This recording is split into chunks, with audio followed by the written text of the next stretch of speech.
jadikan kelakuan untuk saya. Di saat berdiri, di saat saya jaya, kaya raya, senangnya luar biasa diberi kesenangan Allah, sadar itu Allah yang memberikan, tidak membuat saya lupa pada Allah. Di saat saya terpuruk sujud, jatuh ke tanah, sadar yang mendaki saya jatuh Allah, tidak akan saya buat jauh ke Allah. Itulah filosofi sholat yang sudah menjadi kelakuan untuk saya. Sebenarnya yang akan membuat orang masuk surga atau enggak itu agama atau kelakuan, Pak? Kelakuan. Kelakuan ya. Kelakuan. Berarti agama apapun agamanya los ya, bebas ya. Bisa. Yang penting kelakuannya sama orang Kelakuannya baik. untuk Allah, sadar. Kelakuannya untuk yang, kalau Hindu Sang Hyang Widi, kalau kejawen Sing Maha Kuwasa, kalau yang gaduh-gaduh campur-campur Islam kejawen Allah. Berarti kita di dalam Islam disuruh puasa, disuruh zakat, disuruh sholat, semuanya itu sebenarnya tujuannya untuk latihan supaya kita berperilaku baik kepada sesama atau bagaimana? Di situ ayatnya as-sholatu lidzikri. Nanti sholat itu untuk berzikir, zikir itu untuk apa? Untuk menghadap Allah. Hidupnya ini diserahkan ke Allah. Jadi yang dari Arab itu jangan dibawa tradisinya, tapi bawalah syarinya. Syarinya untuk sholat itu untuk menyembah Allah. Dalam hal menyembah Allah tidak harus seperti orang Arab. Kalau memang orang Arab harus begitu, kita orang Jawa punya keyakinan sendiri. Kita orang Jawa punya keyakinan sendiri. Dalam sholat itu untuk menghadap Allah. Apa kalau hanya berdiri, hanya duduk, hanya tidur tidak bisa untuk menghadap Allah? Apa yang rukuk sujud berdiri itu pasti menghadap Allah? Tidak. Jadi kita tanya hati kita, sifat kita di waktu sholat itu, yang melakukan takbiratul ihram, yang melakukan rukuk sujud itu asli hatinya untuk Allah apa enggak? Kalau saya pernah menghadapi konsultasi dengan seorang kiai besar, dia menanyai saya, wailul lil musallin alladzina an salatihim sahun. Tolong jawab, mengapa orang sholat kok dimasukkan neraka well? Saya lempar ke situ dulu. Tolong jawab dulu. Tolong Anda jawab dulu. Nah, menurut dia, orang yang sholat masuk neraka well itu sholatnya yang sak kobre, arang-arang. Kober sholat, gak kober gak sholat. Nah, saya jawab, kalau versi saya, wailul lil musallin. Lil musallin itu pasti orang itu sholatnya nggak pernah godam. Tapi mengapa dimasukkan neraka well? Karena dia itu alladzina an sholatim sahun, di dalam sholat itu lupa, tidak menghadap Allah. Bah gini, saya meyakini ya bahwa ketika seseorang itu levelnya sudah tinggi ya, entah itu level spiritual atau level beragama, maka dia tidak akan pernah membenci siapapun. Dia akan mencintai siapapun tanpa syarat. Mencintai siapapun tanpa syarat. Betul. Apakah itu sebagai perwujudan bahwa sesungguhnya orang itu sudah bisa bermakrifat, atau memang sudah bisa memandang seluruh makhluk itu serupa dengan dirinya, merupakan wujud dari keilahian, atau bagaimana, Pak? Kalau versi saya, ya nggak ada urusan sama marifat. Ini saya katakan lagi, Al-Quran itu bahasa sifat. Ayat pertama yang Allah turunkan pada Rasulullah, yang harus dilakukan Rasulullah adalah Iqra bismi rabbikal ladzi khalaq. Iqra, bacalah dengan membawa nama Tuhanmu yang sudah menciptakan. Jadi di sini Rasulullah menerapkan kelakuannya apa? dia hanya bertablek, ditolak orang macam apapun, sadar Allah yang memberikan watak dia. Iman itu hak Allah, bukan saya, bukan saya hanya bertablek. Jadi tetap kita sayangi mereka. Iya. Cacat apapun mereka, itulah pemberian dari Allah kok kelakuan mereka. Kita tidak bisa merubah kelakuan mereka, yang merubah Allah. Iman itu hak Allah, bukan kita yang merubah. Jadi mereka tetap kita sayangi. Kalau sekarang ini nggak iman, siapa tahu lain waktu iman. Kalau memang sekarang ini dia tidak iman, siapa tahu anaknya iman. Tetap kita hormati pendapat mereka, keyakinan mereka, kita hormati. Mereka tidak harus yakin seperti kita. Kita hanya mengajak ke Allah. Kalau ditolak, ya silahkan. Allah aja sifatnya berkehendak, bukan memerintah. Kalau Allah memerintah sifatnya manusia. Contoh kru emas, ya emas perintah untuk mendapatkan gaji. Kalau Allah sifatnya memerintah, kalau tidak patuh, mengapa mereka masih diberi makan? Berhubung berkehendak, tetap mereka diberi hidup, diberi rezeki, diberikan mobil, walaupun nggak iman.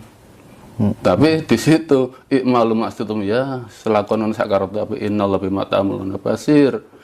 Nah, di Al-Quran ayat itu terkandung faedah istidraj dalam ilmu sorofnya. Apa? Dilulu, digonggong itu apa bahasa Indonesianya? Saya nggak tahu. Pokoknya dilosdol lah oleh Allah. Dilosdol oleh Allah. Karena mereka tidak sadar. Sebetulnya hidup itu nggak pernah mati. Yang mati itu jasad. Hidup nggak pernah mati. Yang mati itu jasad. Yang menentukan kehidupan selanjutnya dengan jasad yang baru itu hidup kita di dunia. Kalau nggak mau menuruti kehendak Allah, ya rasakan kesengsaraan di kehidupan yang kedua, gitu aja.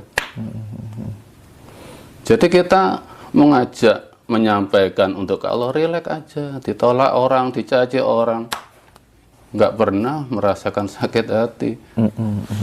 Karena itu ayat-ayat Allah, semua ayat Allah. Iya. Bahwa seperti apa kemudian bentuk kehidupan yang kedua, yaitu urusan nanti. Urusan mereka, tanggung sendiri. Iya.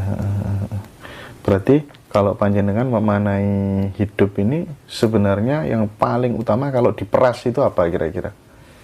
Hakikat hidup itu disuruh apa kalau diperas? Diperas ya sadar kita ke Allah. Sadar kepada Tuhan yang menciptakan kita. Iya, kan dari ayat Al-Quran, apabila ayat Al-Quran dibaca akan bergetar hatinya. Mengapa bisa bergetar? Mengapa orang mendengarkan orang tadarus, dibacakan ayat kok tidak bisa bergetar? Karena mereka memandang bacaannya tidak sifatnya Al-Quran. Sifat Al-Quran itu apa? Bukan bacaan, tapi sadar. Inti Al-Quran sadar. Di waktu kita dihentak takdir yang luar biasa sakitnya, inilah bergetar, bergetar, sadar, ya Allah, jenengan ya Allah yang paling takdir ngatan gili loh. Itulah bisa bergetar. Di saat kita jaya bergetar. Al-Quran itu sejalan dengan hidup kita tiap hari. Kalau dalam Al-Quran ayatnya gini, maaf ya kalau saya singgung luar sedikit aja. Umumnya kan orang itu kalau mengebabkan syukur langsung dipenggal tengah ayat. La in sakartum la azidannakum wa la in kafartum inna adzabil lasadid. Jadi mereka memahami bersyukur itu kalau mendapat kenikmatan aja. Biar ditambah nikmatnya, biar ditambah rezekinya. Sekali lagi Al-Quran bukan untuk finansial, tapi untuk iman. Awal ayatnya tidak dibaca. Awal ayatnya apa? Wa itta'adzana rabbukum la in sakartum la azidannakum wa la in kafartum inna adzabil lasadid. Wa itta'adzana rabbukum. Wa itu dikala saat ini. Dikala saat itu saat ini. Dan ketika saat hidup kita ini, itu saat ini, tidak nanti. Saat ini atas izin Allah hidup kita ini. Ta'adzana dengan izin Rabbukum itu Tuhan yang merawat kita. Robba kan yang merawat kita. Ya inilah Allah memberikan kehidupan, memberikan fasilitas pada kita saat ini. Ya saat ini enak itu asli dari Allah. La in syakartum, kalau kita syukuri di saat kita misalnya enak nggak enak ini akan ditambah la azidannakum, ditambah nikmat imannya. Karena ya Allah, di saat misalnya saya menanam padi, besok panen, malamnya dihabiskan tikus. Apa tikus yang menghabiskan? Allah yang menghabiskan, tikus hanya perantara. Di saat itulah itta'adzana, ya Allah, dengan izin jenengan tikus ngentelasaken menghabiskan padi saya. Syukuri kembali, sadar. Kalau kita menempati sadar, akan ditambah iman kita. Apabila kita kufur, inna adzabil adab, Allah akan sakit. Gimana nggak sakit? Besok panen sekarang ya, kaget nggak sadar kalau yang menghabiskan itu Allah, tapi tikus sakit jantung, mati. Kadangkala stroke. Inna adab Allah lebih pedih. Kadangkala ditakdir jualan sepi, nggak sadar itu Allah yang memberikan sepi.